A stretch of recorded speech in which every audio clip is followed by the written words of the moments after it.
Take a nice big deep breath in and stretch your hands over your head, including your triceps.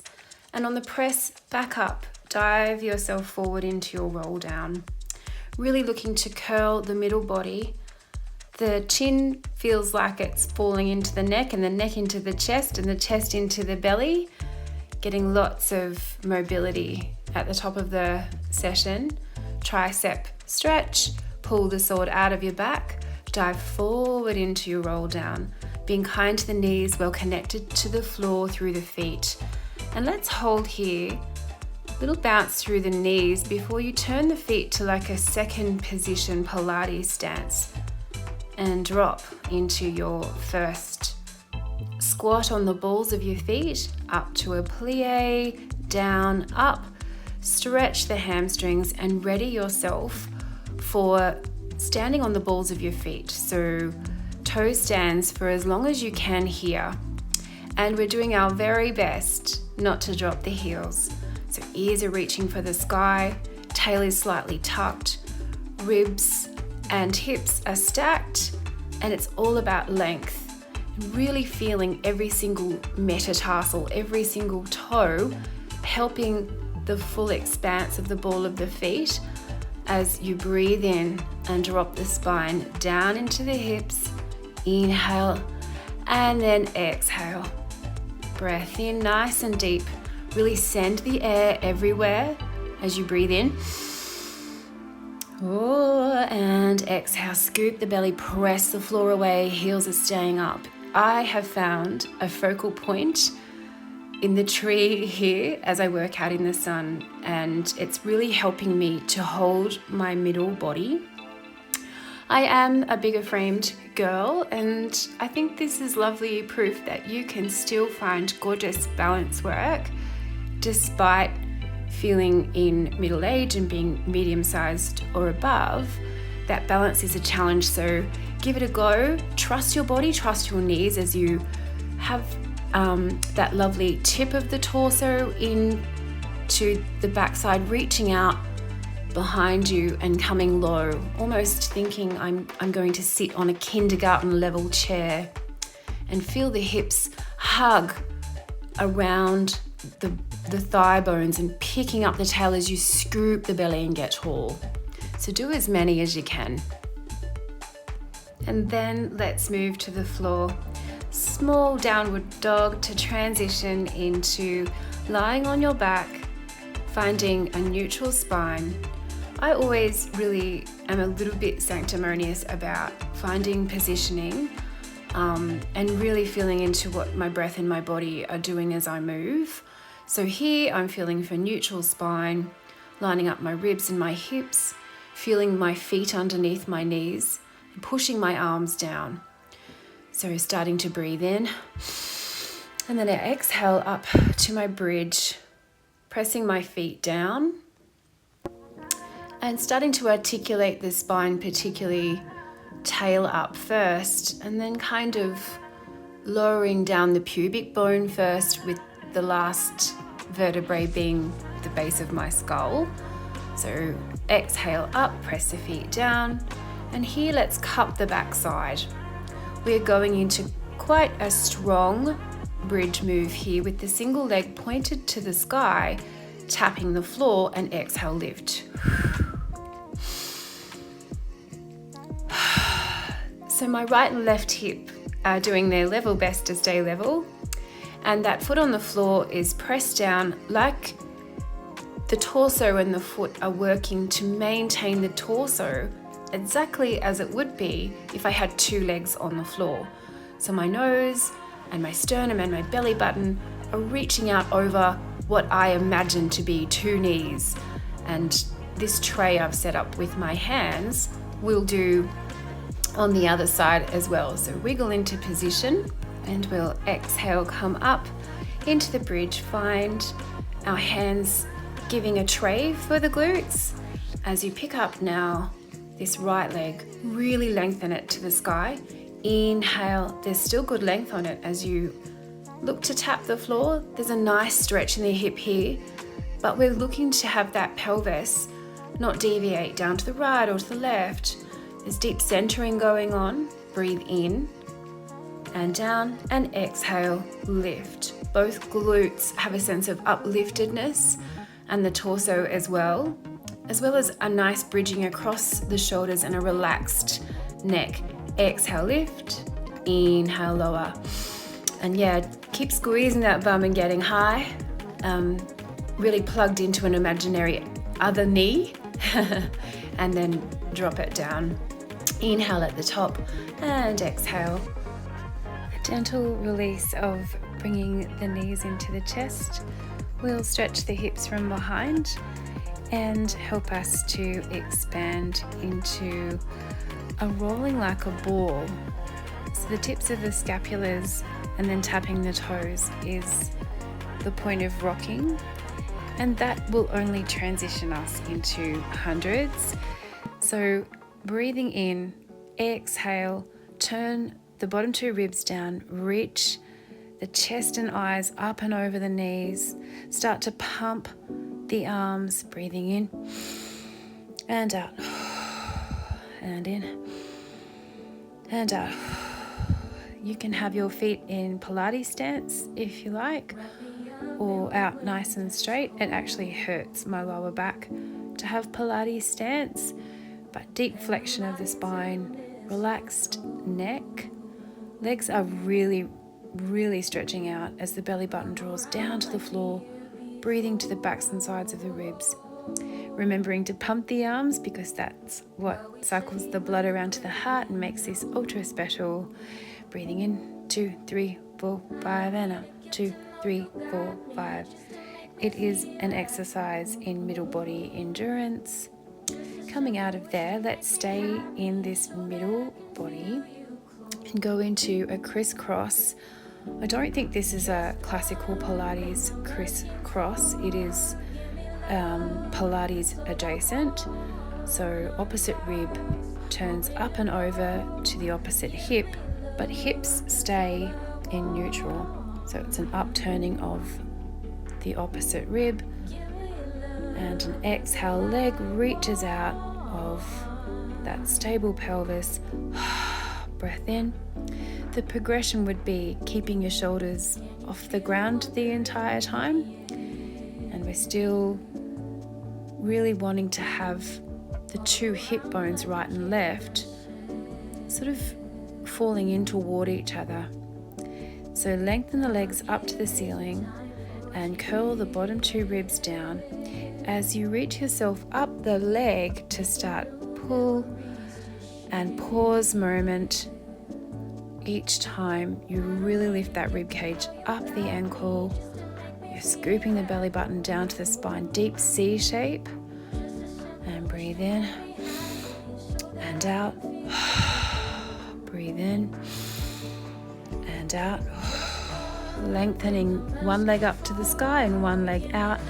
Hips are stable, bit of an imprint to support this. Turning down of the ribs. And then this is where I really needed to try this. It's been a while. My open leg rocker would have been better off starting with my hands on my ankles and a little bit more dipped into the tail. But that deep Pilates scoop, even a pelvic floor, the muscles up in the lift there, helping the upliftedness and the broad chest, and trying not to bend your arms as you roll back to the scapulars. You're rounding your spine, and then you're trying to get tall, draw the belly in, lift the shins and the broad chest to the ceiling. Should have had my arms straight here. As I said, it's been a while, and I think that's probably why I've struggled to hold a decent shape here. Not so much sticking the open leg rocker at the top, but the shape of it being that gorgeous massage for the spine. But yeah, I enjoyed having a run. It's a lot of control and breath. Probably would like to work on my flow there. So let's take a little break as we cross the legs in the uncommon way and lean forward to stretch out the hips, Breathe in and out. Restack the spine and lay the legs in the opposite direction. So the pubic bone turns out from underneath you when the chest reaches forward. Breathe in and out. Turn the tail down and restack. Let's come onto our side and have the top leg be the front leg for star. This is quite a strong Pilates move. As we pick our hips up off the floor and stabilize ourselves on the wrist and through the shoulder complex, the head and the chest and the hips stay in one line.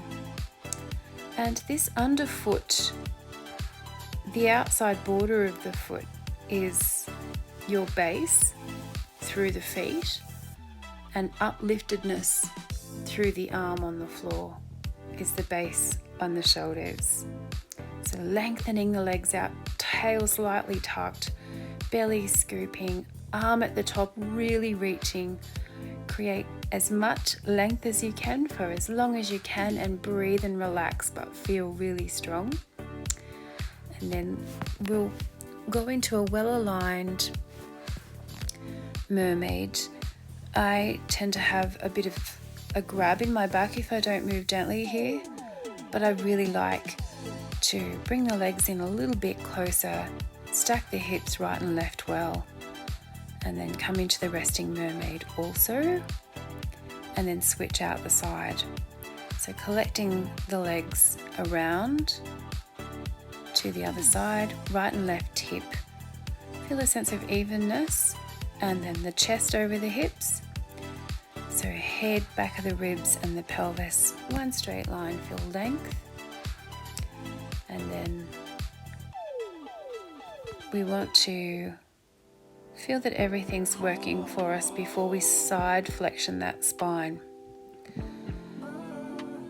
And so turn the arm up and over, flex the spine off to the side, breathe to that exposed rib.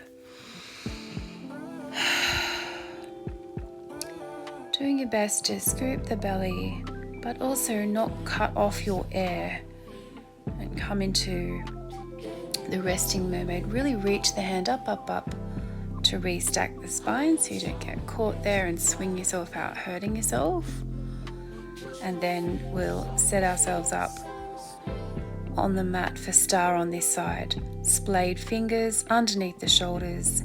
Head, chest, hips come up and stay in line with each other. That top shoulder and top hip stay in line with each other as you pick up the leg, lengthening both legs out of the hip sockets, tail slightly tucked, ears reaching away from that, top arm reaching to the ceiling, breathing in and out. And hold that one for as long as you can too. And coming down, beautiful shoulder strength and torso stability required. Just taking a moment before I come into my quadruped for the day. Roll the shoulder blades together, open up the collarbone.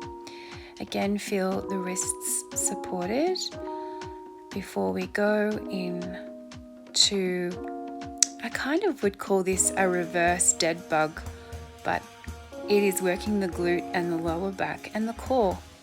You can stay in that first part if you don't like this progression, which is also quite strong. This is my own practice. So breathing in and lifting the arm and leg up can stay out and then start to turn out and away from the midline. So the tail is under a bit, ribs are in line with the hips, back of the head, back of the pelvis. And again, find the base, take the opposite arm and leg out from the floor and up, and inhale lower, exhale lift. Hold that length and take the arm and the leg out and in line with the hip and the shoulder. Inhale up, exhale out, inhale up. You could reverse the pattern there. Inhale, exhale to bring it back. I think that helps me bring it back with a sense of control for me. Collarbone stays open, belly is suctioning back to the spine, giving me a sense of center. And then coming down for a cute little child's pose, breathing throughout all of that. And then we'll come into a pigeon stretch, just laying over that hip for as long as you like, reaching out the arms, breathe. Leg out the back is lengthened out from your own hip socket. Try to have the ankle with the tibia turned to help the alignment there. And let's switch out to the other side. So just roll over the hip once bending the leg, and then we'll reach the arms out long. So the tibia, turning the tibia down to feel close to the floor will help guide that thigh bone to sit nice in the pigeon stretch here. Try to keep the right and left hip even. And then coming up, we will set up for a side lying release of the shoulder, which I think is a really nice way to finish after looking to have that star as the full body challenge at the end. So that underarm and the fetal position start supports the neck. Waist is slightly lifted off the floor. The trick here is to always have the headlights of the hips facing forward and they not deviate. So ankles are stacked, knees are stacked, hips are stacked. Back of the head and the pelvis is one straight line before we go into this book opening and sweeping. You can stay with just that top wing bent and opening as the hips stay forward, or you can go into this sweeping if your shoulders are good. And let's switch over to the other side. Oh, no, we've actually gone into something else here. I've forgotten. I always do try to have a little bit of a quad stretch happening. This, for me, really helps my hips. If I have pain in my hips, turning my thigh bones here, directing those tibias to have the thigh bones be nice and straight, a little bit of a rock, shoulder blades together, and now I really will try to lift my feet and my body up, drawing the belly up off the floor and then releasing down. So then coming into the other side, the head, the chest and the hips line up, ankles stacked, knees stacked, hips stacked, shoulders stacked, and inhale and close, exhale and open that arm up, and inhale, around it comes. So as you sweep that arm, pick the arm up from underneath the armpit. That energy will just help guide a more organic sweep of the shoulder joint as the hips really maintain shining forward. That top hip might want to roll backwards, but you hold space with it glowing forward as you open up the thoracic, breathe,